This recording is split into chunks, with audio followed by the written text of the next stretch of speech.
everyone, and good evening. Welcome to the Linglobe channel. This time, we'll be bringing you content about preserving the world's languages for the future. Please enjoy it to the end.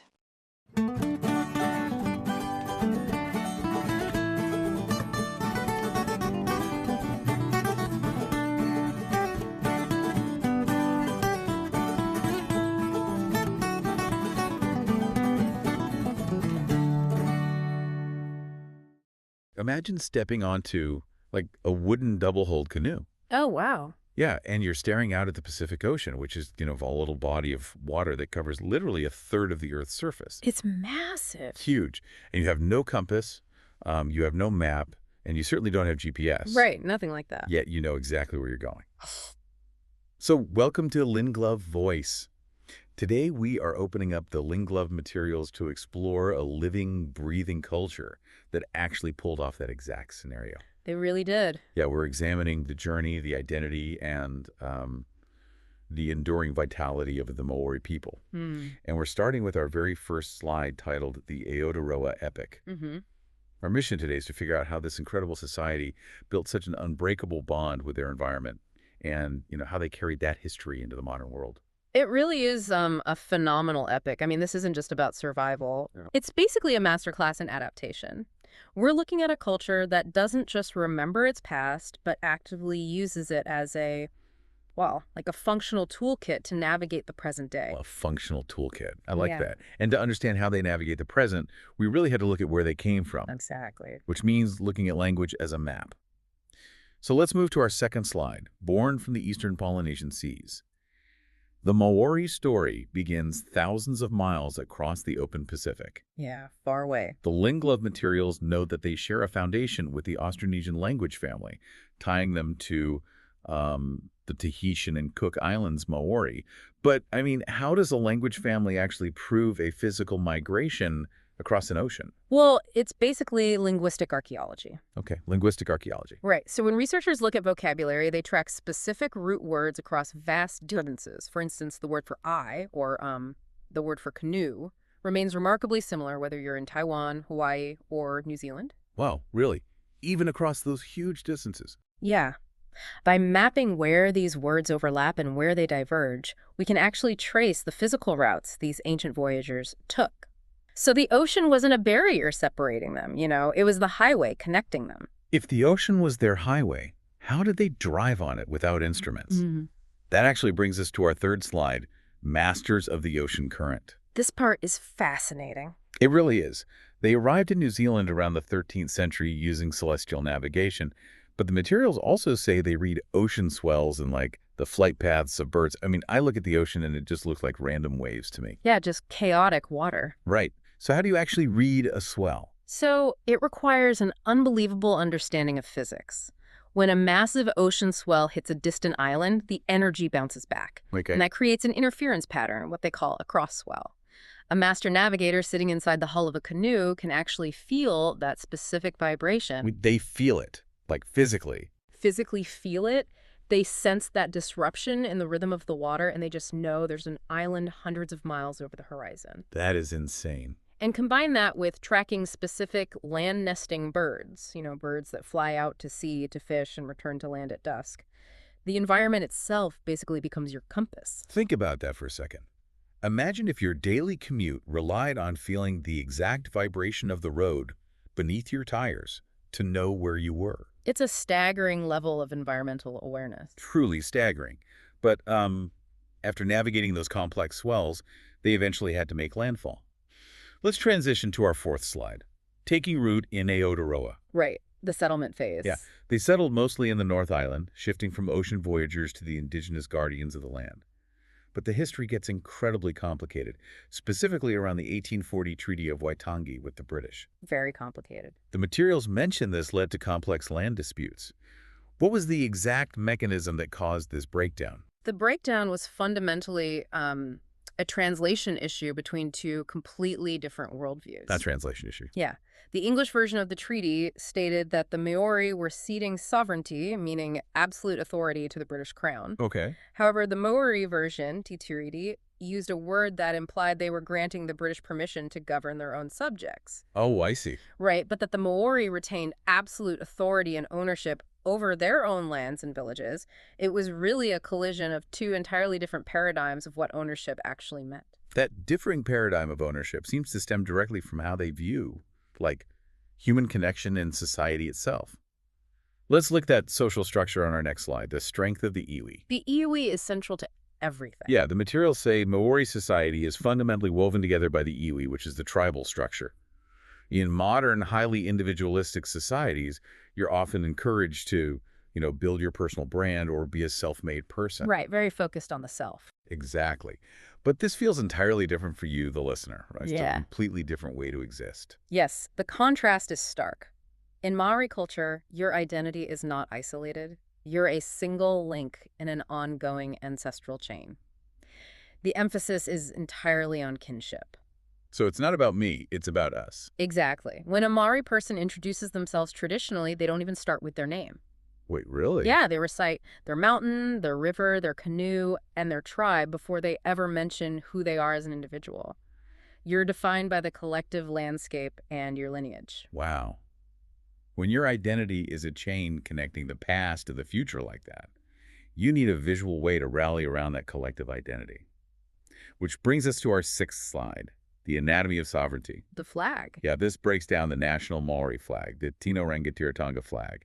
It uses a very visceral palette, right? Yeah. Black for the heavens, white for the physical world, and red for the earth. It's a beautiful design. It really is. Yeah. But right in the center is this striking spiral motif called the koru. How does that shape function symbolically? The koru is visually brilliant because it's the exact geometry of an unfolding silver fern frond. An unfolding fern. Yeah, if you look at it, the center of the spiral curls tightly inward, sort of anchoring itself, which represents the solid core of your ancestors. I love that. But simultaneously, the outer edge of the spiral is unfurling outward, which represents new life, perpetual renewal, and moving into the future. It's literally capturing motion in a static image. And that fern imagery isn't just an abstract curve. It's pulled directly from the physical forest they swore to protect. Exactly.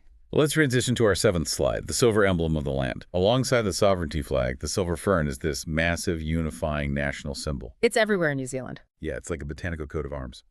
The Linglobe materials say the underside of the silver fern historically helped warriors track each other through the dense forest at night by reflecting moonlight. How did that practically work? Was it literally acting like a mirror? Not a mirror, but it's about extreme visual contrast. Okay. The top of the silver fern is a dark, vibrant green that completely disappears into the forest canopy. But the underside is a stark, almost luminescent silvery white. Oh, I get it. Right. So if a warrior is moving through the bush at night, they can simply snap or bend the fronds over so the white side faces up. It catches the ambient moonlight and creates a highly visible, natural breadcrumb trail against the black mud of the forest floor. That is incredibly clever. You're using the biology of the forest to navigate the forest. Precisely. And what's fascinating is that they take those environmental and geographical markers and actually map them onto the human body. Let's examine our eighth slide, identity carved in skin. Yes, this covers tamoko, the traditional tattooing of the face and body.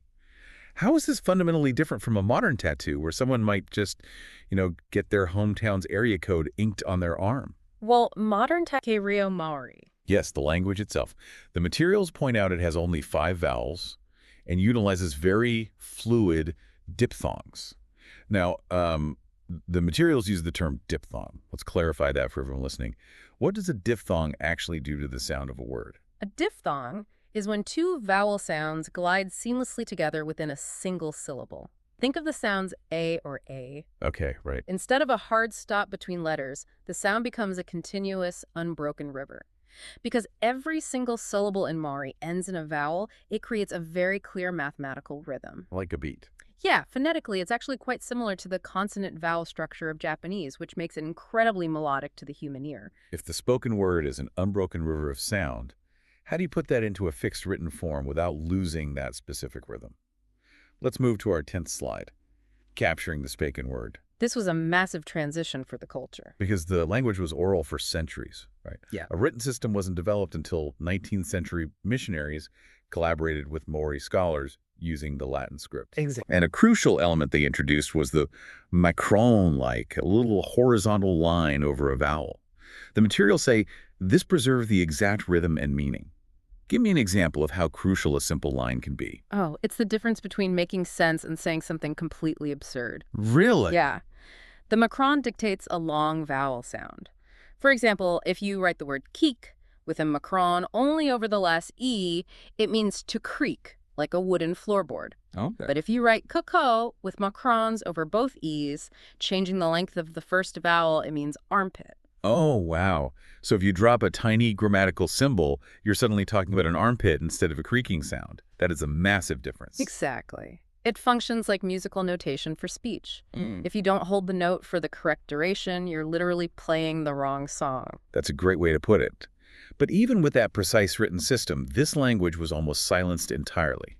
Let's look at that fight for survival on our 11th slide, the voice reclaimed. A very dark period, yes. Over the 19th and 20th centuries, colonial policies actively discouraged generations from speaking their mother tongue. There was a severe decline, yet they fought back, and in 1987 it became an official language of New Zealand. A huge milestone. Right, but how did they practically revitalize a language that was, disappearing from everyday use? Well, they realized they had a missing generation of speakers. So in the 1980s, they established the Kushanga Rio movement, which translates to language nests. Language nests. That sounds wonderful. It was brilliant. These were immersive early childhood centers where the fluent elders bypassed the missing middle generation and taught the toddlers directly. Wow, skipping a generation, save it. Yeah.